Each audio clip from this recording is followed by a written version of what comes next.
დღეს ჩვენ აქ ვართ იმ მნიშვნელოვანი თემაზე სასაუბროთ, რაც არის გაზეთი თავისუფლების ხმა ციხიდან, რომელიც თავიდან ბოლომდე შევსებული არის პოლიტიკური პატიმრების წერილებით და მათი სათქმელი არის აქ ასახული საქართველოს მოქალაქეებისადმი.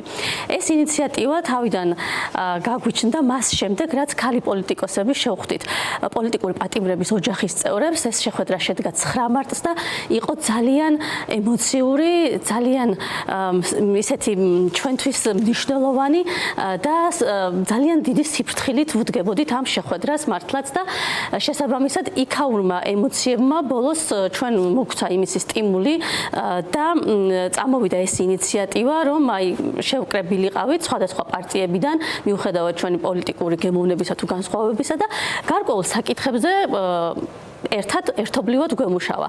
ზუსტადაც ეს ინტერპარტიულობა არის ერთ-ერთი ხაზგასასმელი ამ ყველაფერში, იმიტომ რომ ჩვენ ნამდვილად შეგვიძლია რიგ საკითხებზე ერთობლივი, ეფექტური და შედეგიზე ორიენტირებული მუშაობა და ეს გაზეთიც ერთ-ერთი ამის მაგალითია.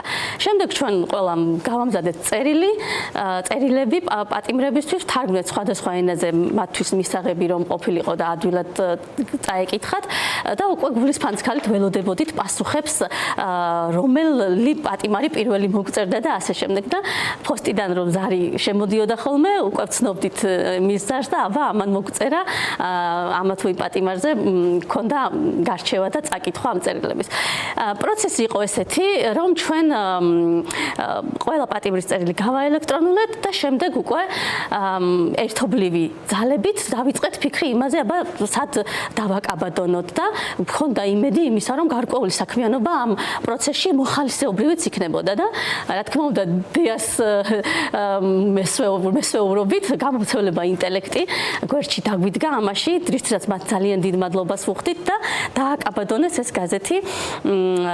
კიდევ ერთხელ მადლობა, იმიტომ რომ მომავალშიც გვინდა მათთან თანამშრომლობა.